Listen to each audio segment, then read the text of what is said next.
Good morning, Cullman. Thank you for tuning in to Cullman Today. I'm your host, Cheyenne Sharp, and today is Tuesday, July 9th. We have a lot to look at in local news today, including information on Cullman High School's required summer reading, Vinemont's newest council member, and the reopening of a local food pantry. All this plus sports, weather, and more. But for now, let's dive into the top stories happening in Cullman today. The town of South Vinemont has a new council member in Place 5 that was vacated by Sonia Copeland at the council's June meeting. New member Grady Malone was sworn in by the Honorable Judge Chad Floyd, and a vote was passed by each council member, enforcing Malone as a voting member of the council. Next, Cullman City Primary School Principal Elizabeth Shaddix has been awarded the prestigious Chiquita Marbury Award for School Administrator of the Year, sponsored by the Alabama Department of Education. Shaddix was nominated largely in part for her commitment to science, technology, engineering, and mathematics, or STEM, initiatives at the primary school level at CCPS, which has been a large priority across the K-12 level at every school in the district. To finish out today's stories, for the past 2 weeks, the length of Cullman County's food program has been closed for construction. The center underwent a renovation, allowing for a fresh start for the pantry, including a new name and brand new procedures. Prior to the renovation, food pantry clients were given pre-filled bags and boxes containing the correct amount of food and pantry items based on the household size. The new procedures inside the pantry will still net each client the same amount of food while adding dignity and respect to the process. Post-renovations, clients will enter the pantry, sign in, show all necessary documentation, and then are greeted with a volunteer and a shopping cart. And then guests will be able to shop for their own items like in a supermarket format. The pantry is open on Tuesdays and Thursdays from 9 a.m. until 3 p.m. Now that we have the top stories out of the way, we're going to take a quick break before returning with sports. Discover what's buzzing in Cullman with Community Matters, where every story pops off the page with local flair. It's the magazine that's got the inside track on what's now, what's new, and who's who.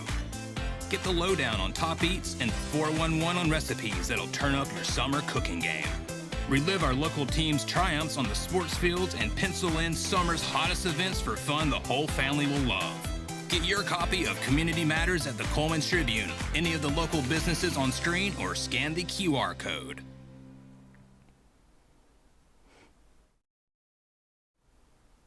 Hello and welcome back. Now it's time to find out what's going on in the world of sports. Let's lead off today's sports segment with an update on the Atlanta Braves. After defeating Philadelphia 5-1 Saturday, the Braves claimed the series with a 6-0 win over the Phillies Sunday afternoon. Reynaldo Lopez got the start for Atlanta and tossed 6 scoreless innings to earn the win, allowing just 2 hits and striking out 6 batters. Adam Duvall, Jared Kelenic, and Matt Olson all homered in the second inning to put the Braves in front 5-0. After 3 scoreless innings, Eli White added a solo home run in the 6th inning to wrap up a 6-0 win for Atlanta. The Braves will play Game 2 of their 4-game series with the Diamondbacks tonight at 8:40 p.m. Moving over to one of this summer's upcoming youth sports activities, registration for Cullman Parks Recreation and Sports Tourism's NFL Flag Football ends this Thursday, July 11th. The league has teams for kids ages 3 to 14 and games will begin in August. Teams made up of a maximum of 7 players will play on a 50-yard field. All practices and games will be held throughout the week on Mondays, Tuesdays, and Thursdays. Coaches will reach out with practice information no later than July 27th. If you have not been contacted by July 28th, please call the athletics department at 256-739-9931. To sign up, visit the CPRST website or follow the link posted on their Facebook page. That covers sports for today, but make sure to check with the Cullman Tribune each day for the latest in sports coverage from across the area. We'll be back after this message.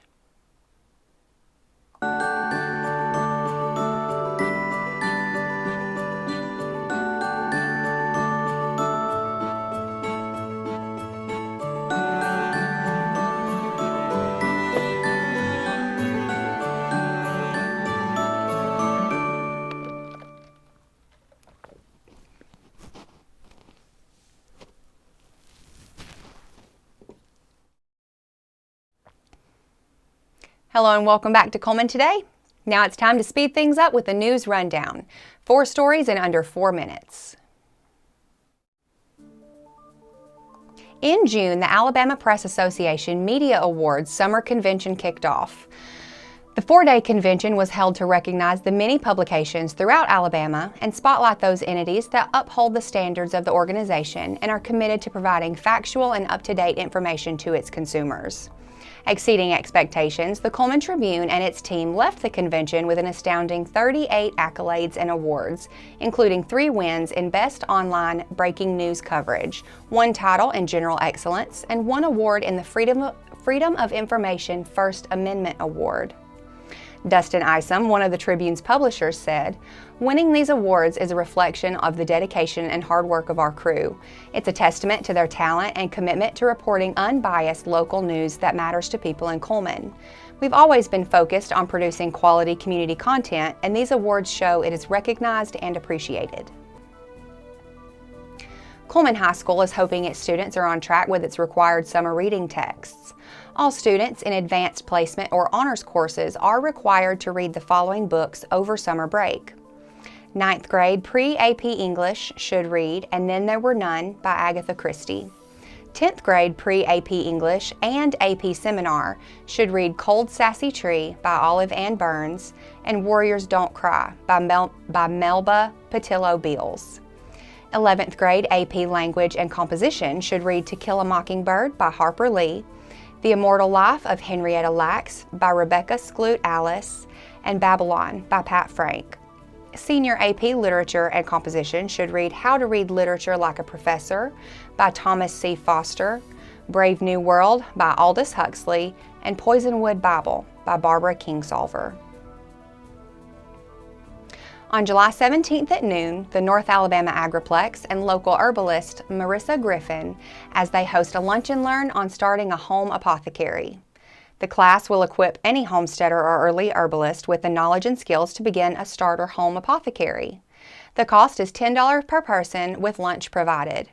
Registration for the Lunch and Learn is now open on Rec Desk, found on the North Alabama Agriplex website, and for help or questions, call 256-297-1044. Victim Services of Cullman County will host its 4th annual Masquerade Ball on October 17th. The nonprofit organization is currently seeking sponsors for the event. The funds raised from the Masquerade Ball go directly back into the community, helping local victims of domestic abuse. If your company is interested in becoming a sponsor, please contact Victim Services Executive Director Jessica Atchley at 256-775-2600 to discuss details. Now for a quick break before we look at the weather ahead and pay our respects with obituaries. I'll be right back after this quick message.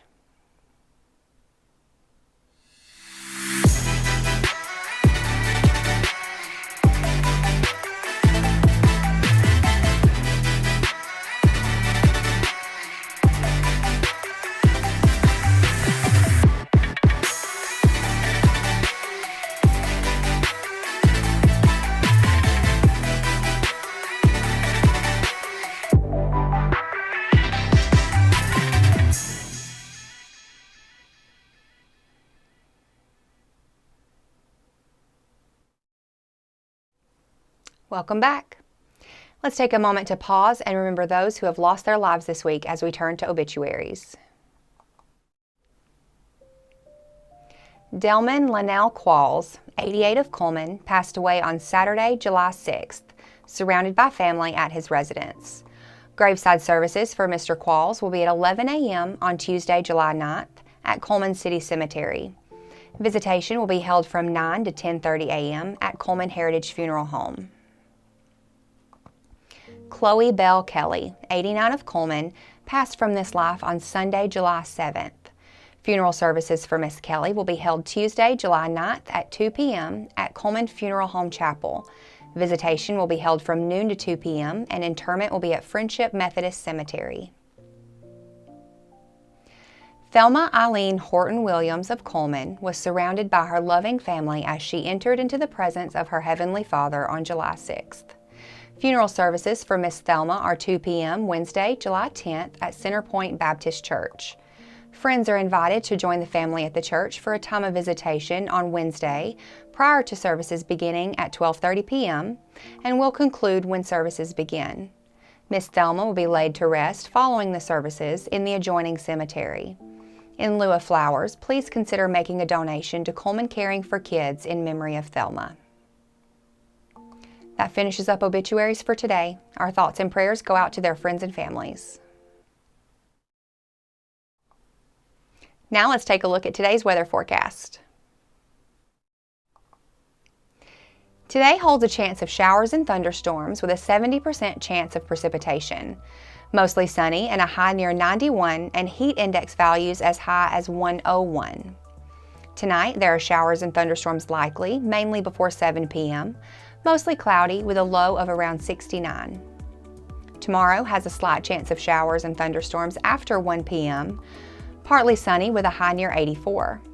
And tomorrow night should be mostly clear with a low of around 65. That concludes another edition of Cullman Today. Thank you for joining us. We'll be back bright and early tomorrow morning at 6:30 a.m. I'm Cheyenne Sharp with Cullman Today, wishing you a terrific Tuesday, Cullman.